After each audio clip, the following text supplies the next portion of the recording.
அனைவருக்கும் வணக்கம்.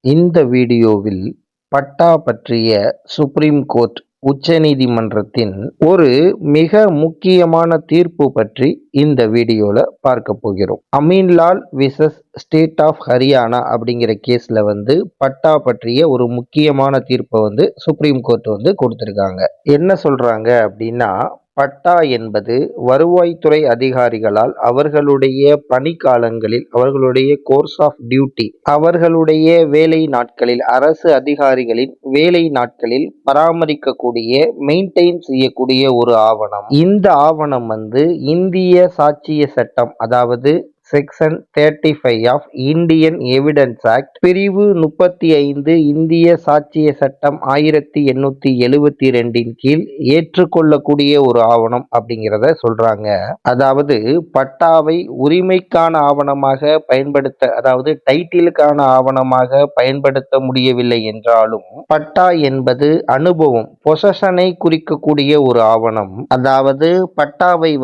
பொசஷன், அனுபவத்தை நிரூபிக்கக்கூடிய ஆவணமாக பயன்படுத்த முடியும். பட்டா தனியாக டைட்டில், உரிமைக்கான ஆவணமாக இல்லை என்றாலும், அந்த ஆவணத்தை, பட்டாவை ஒரு சொத்துக்கான உரிமை, டைட்டிலுக்கான கொஸ்டின் வரும்போது இந்த பட்டாவை மற்ற ஆவணங்களுடன் சேர்த்து எவிடன்ஸாக, சப்போர்ட்டிவ் டாக்குமெண்டாக பயன்படுத்த முடியும் அப்படிங்கிற ஒரு முக்கியமான தீர்ப்பை கொடுத்திருக்காங்க. திரும்ப சொல்றேன், பட்டா உரிமைக்கான ஆவணமாக இல்லை என்றாலும், உரிமைக்கான, ஒரு சொத்தினுடைய உரிமைக்கான கேள்வி எழும்போது மற்ற ஆவணங்களுடன் சேர்த்து பட்டாவை எவிடன்ஸாக, சப்போர்ட்டிவ் டாக்குமெண்டாக பயன்படுத்த முடியும் அப்படிங்கிற ஒரு முக்கியமான தீர்ப்பை, ஜட்ஜ்மெண்ட்டை சுப்ரீம் கோர்ட் கொடுத்திருக்காங்க.